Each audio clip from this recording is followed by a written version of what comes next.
What it do? It's your favorite Texas boy, and we back with another video. If you're new to the channel, please like, subscribe, comment, share. Go check out all of the past content about Puerto Rico. I'm sure you'll love the channel. Now, I know you guys saw the title of this video, so this is a different type of video. I want to start this off by saying this is not an indictment on Puerto Rico.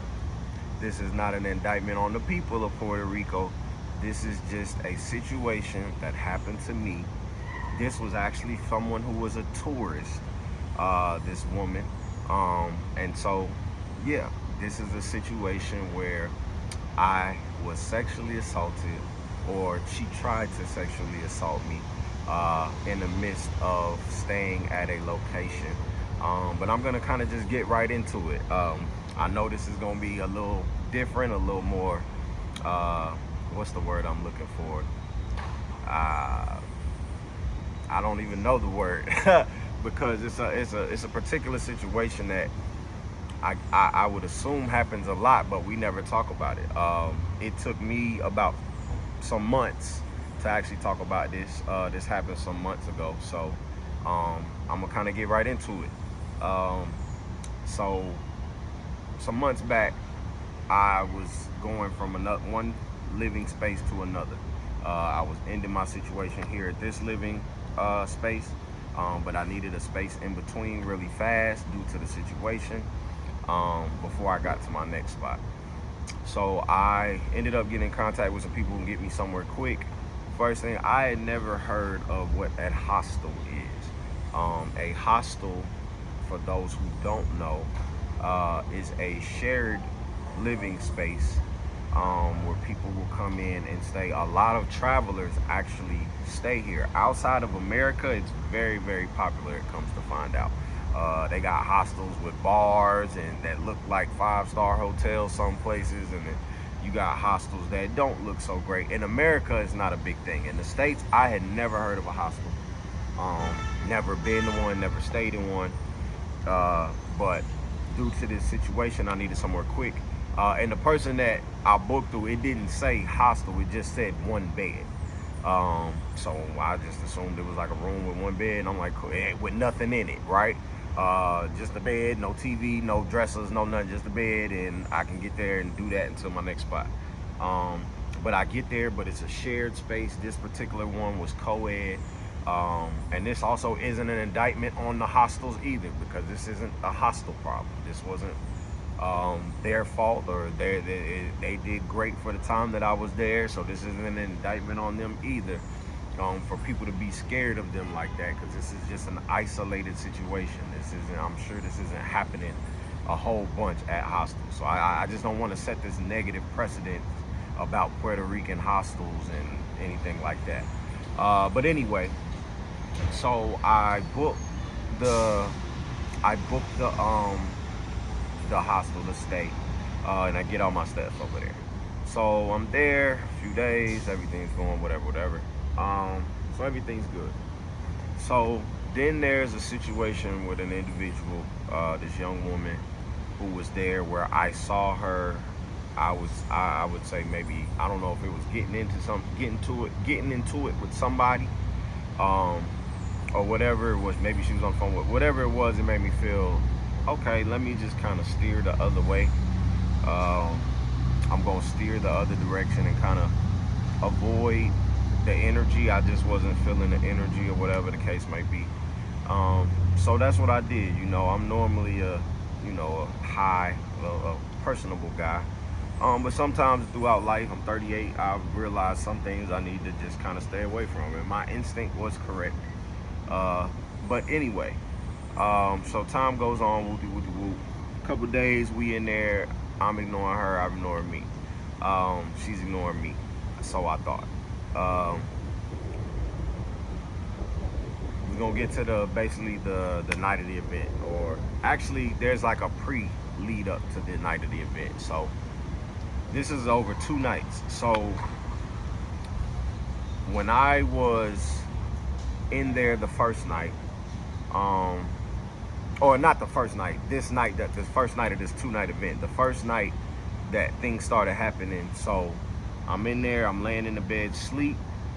Um, it's nobody else in the dorms at this point except me, her, and maybe another person. Or maybe it was just us two at the time. I'm not sure. No, it was that other guy in there. So this first night, she climbs down into my bed, no clothes on, and she's kind of trying to like wake me up a little bit. I wake up, see what's going on. I'm like, hey, this ain't it. I don't even know you. You know what I'm saying? This ain't it. So she climbed down into the bed. So the first night, I get up out the bed and I just leave. It's the middle of the night. I actually call a friend of mine that I know, and I kind of tell them the situation, so they let me come over there. Boom, I come over there. Now my plan is to go back to the hostel, tell the people what's going on or what happened last night. But I had a lot of things to do the next morning, and I didn't have time to go to the hostel before I had to start getting into my day, because the things I had to do were early. And it wasn't something that I could call them on the phone because most of them speak Spanish. So I was gonna have to have somebody there that speaks Spanish and English to translate for me and do all that. So what happens is the day tends to go by. I'm out, I'm doing my stuff. The whole day goes by because I'm out working, trying to get things done. Y'all know, doing YouTube and content like this. Give me one second. Let me let this music pass.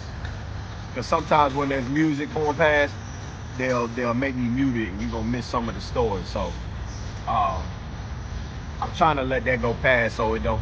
Hopefully, if it doesn't scratch it right here, you're gonna hear a little mute. If not, you just gonna hear a bunch of reckless talking till the camera goes on, because they like blasting loud music out here, and you're gonna hear that everywhere. But okay, so back to the story. So I leave. I end up having to be out all day because I had work to do, videos, the other things I'm running around doing. So I didn't get back to the hostel till later at night after they closed at the front desk, right? So I haven't been able to make them aware of the situation yet. So I get back. I go do a couple things. I end up going back out. I come back. Now, mind you, I haven't seen her none the second day. The second day I haven't seen her any. So I go out, have fun. I come back, I get back. Now, before I get in that room and go in that room, I look to see if she's there, because she was staying in the bunk above me. It was a co-ed at the time, and she was staying in the bunk above me. So I look to see if she's there. She's not there. Okay, cool, because that would probably be the question. Well, why would you go back if she's in there? She wasn't in there when I went to sleep. So I'm thinking maybe she left, maybe whatever. Maybe she got spooked because of the situation, right? I go to sleep. She comes back. Now, same thing happens the second night. She comes back down in my bed, no clothes on, and she's being abrasive. Now, I'm assuming that she's probably thinking that there's nobody else in the room. There's one guy tucked off. He used to be tucked off in a little corner, so if you walk past, you probably wouldn't see him under his covers or whatever. That guy saved a lot of stuff. You know what I'm saying? By just being there. But anyway, so this is the second night. I haven't got to talk to the people. The whole day goes past. I'm like, I'm gonna talk to them in the morning. When I looked into the room to go to sleep, she wasn't in there. She apparently comes in after I go to sleep, because now she's back down in my bed, no clothes on, and she's pushing me, waking me up, right? I don't know if she's inebriated. I don't know if anything like that, but now she's pushing me, trying to wake me up. So she finally gets me up. I'm realizing what's going on. Now there's like discourse. I'm like, yo, why are you in my bed? This the second night you did this. Yesterday I left. You know what I'm saying? Like, why are you, she's basically telling me like we're gonna have sex. She's like, go ahead, turn over and pull your pants down. We gonna have sex. I'm like, no, we not. No, we're not. She's like pushing me. She's like, I don't want to say playful, but it's like she's pushing and hitting, trying to get me to wake up and turn over. And I'm like, it's not happening. And she does say these words out my mouth. She's out her mouth. She says, I'm going to rape you. And I'm like, come on. No, she said, stop playing. I'm gonna rape you. I'm like, stop playing. No, you're not. And like, cause I'm thinking about it like this, like you're a woman and you're not stronger than me. You're not gonna just overpower me. So I'm just kind of give it like that, man, whatever. Just get out my bed, leave me alone. I don't know what you want, but leave me alone. Then things start to get aggressive. All right. So she does like this loud bang on my back. Boom. 2 hands. That's when I start to realize, oh, she's really serious. In my mind, I'm like, okay, maybe if I just ignore her long enough, she just gonna get out and I can tell the people in the morning. I'm just trying to diffuse the situation. I got enough going on. I'm not trying to turn this into a big thing. So she starts to get aggressive. She hits me in the back of my head. Boom. I'm like, oh, all right. Like, you really serious? Like, we not finna do this, but you not finna sit in here and start attacking me either. She hits me again. She was like, I told you, we finna just do it. She said, stop playing. I'm like, why do you think you can attack me and just like that's gonna make me have sex with you? Like, anyway, so she starts getting physical and more physical to the point to where she's actually like attacking me now, because I'm trying to like dodge her, whoopty whoopty whoop, and now she's just getting aggressive to where now she's full on, she's just trying to fight me. So now we in the dark at the moment. My whole goal first is to get to the lights, right? So she's swinging, like she's got up on the bunk bed thing and like tried to swing and kick me, and that's when I like realized I gotta get out and get out to the lights. That's the point that I realized I gotta get out to the lights. But anyway, she's fighting, she's grabbing, whoopty whoopty whoop. She was like, she said, you should have just fucked me. I was like, what? Like, you're crazy. And you know what I'm saying? At this point, she's like hanging on me. And so I get to the light. Turn the light on. You know what I'm saying? And she's like hanging on me. I'm like, yo, get off of me. Like, get off me. So I do take her arms off me and I get her off me, right? And so now she's constantly trying to aggress me. I got the light on. By the grace of God, somebody's in this room. Because the thing about it is down here, the rules are a little bended, right? Men kind of get the short end of the stick when it comes to domestic violence, as far as I am aware of, unless there's some different rules. But you don't even want to breathe on a woman out here if y'all are arguing. You'll go to jail. Like, they take domestic violence very, very, very seriously out here. Don't put your hands on a woman out here, even if she hits you first. And that was one of the best things that I have in this situation, is self-control, to know that I never put my hands harder to try to do anything to her. You know what I'm saying? Once I got the light on, the guy that's down there in his bunk, of course he's hearing all the ruckus, so he's peeking over, or you know what I'm saying? He's peeking out, like, what's going on? And once I see, I'm like, cause at this point she tries to jump on me again. And I got my arms over. I'm like, bruh, you see what's going on? She didn't realize he was in there. She thought it was just us two.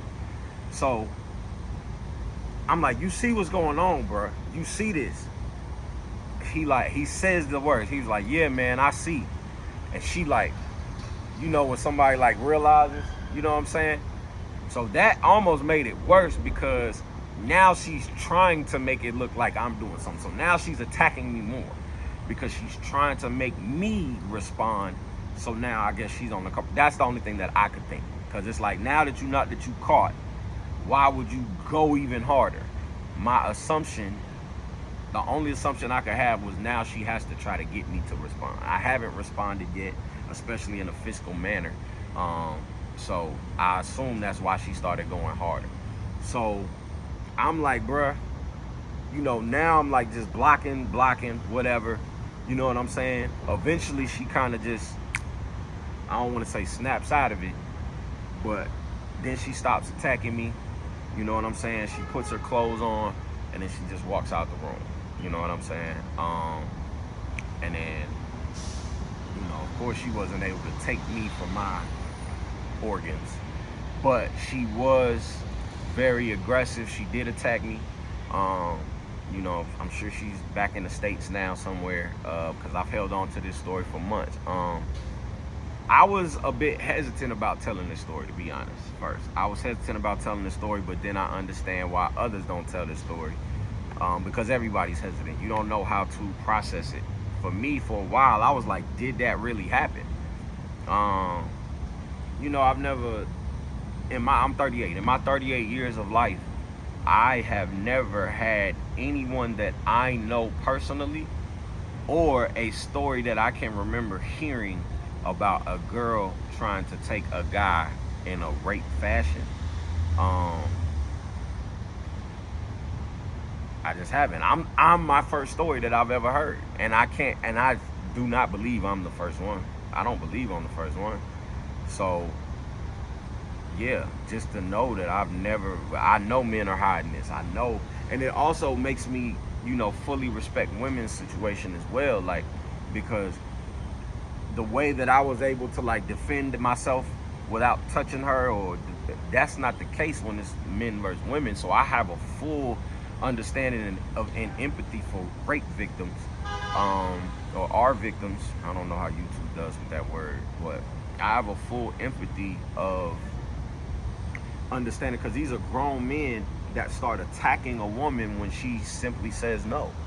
For whatever reason they want to make up in their head, and that's not right. I don't care if you think she's promiscuous 364 days of the year. If it's this one day and she says no, then no is no, bro. Like, that's it.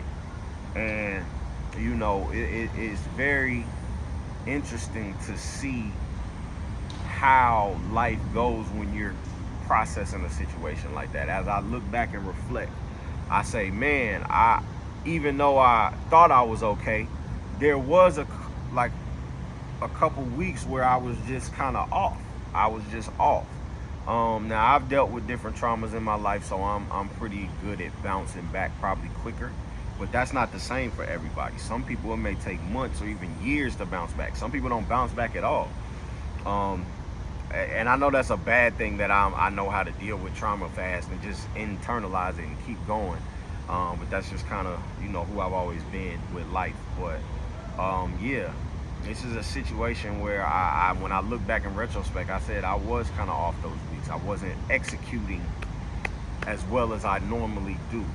So yeah, this was a situation where I was sexually assaulted, or she tried to sexually. I don't know how to classify it, because she didn't complete the mission. You know what I'm saying? So I don't know how to technically classify it. But she 2 nights in a row, she hopped in the bed with no clothes on. First night I was able to leave, go somewhere, not be able to tell nobody, so it happened again. Second night, she climbs in, she's aggressive, doing all she's doing, and then it leads to a physical attack. She physically attacks me. Now, one thing that I know saves me is, once I started to see it was getting super serious, I secretly started to record. She wasn't aware of that, so I actually have audio of this encounter. Now, I was gonna connect it to this video, but I chose not to, because I don't know how YouTube accepts information or audio or stuff like that, or I don't know. I just didn't want to risk the video and getting the message out. But yeah, I started recording for my own safety. I needed to be able to prove if this other, I didn't even know the guy was in there. So when he was peeking out, that was a surprise and a safety for me too. But I felt I needed to start recording in secret. So if anybody could question that this was a defense, I'm not touching her. You can hear her clearly fighting, punching, screaming, saying what she's saying. You can clearly hear it all on audio. I just didn't want to connect it, but I do have it. Again, I'm not interested in taking it nowhere. It is what it is. Hopefully this person learned from the situation and doesn't try it again. But it sucks, it sucks that people do have to deal with that and can't, and people don't know how to take no. It's crazy. And so I hope nobody, you know, I hope nobody I know has ever went through anything like that. Um, and if you have, find a way to talk about it. Find somebody you can talk to it about. I waited, but and I understand the waiting, but eventually you need to talk about it because it is a real thing. Um, so again, this isn't an indictment on Puerto Rico. This was somebody from the States. This isn't an indictment on hostels. Because once I found out more history about hostels, they're very popular and they're good when you're a traveler. Most travelers from around the world, they stay in hostels. That's the thing, a popular thing. Um, this isn't an indictment on all women. This is just this particular woman had something she was trying to do, and it was not right. But we live and we learn and we get better as people. I pray for people. I pray she gets better as a person. I pray that I'm able to fully heal from the moment. And yeah, so that's how I was sexually assaulted in a hostel in Puerto Rico. So thanks for listening. If you like the content, continue to follow, like, subscribe, comment.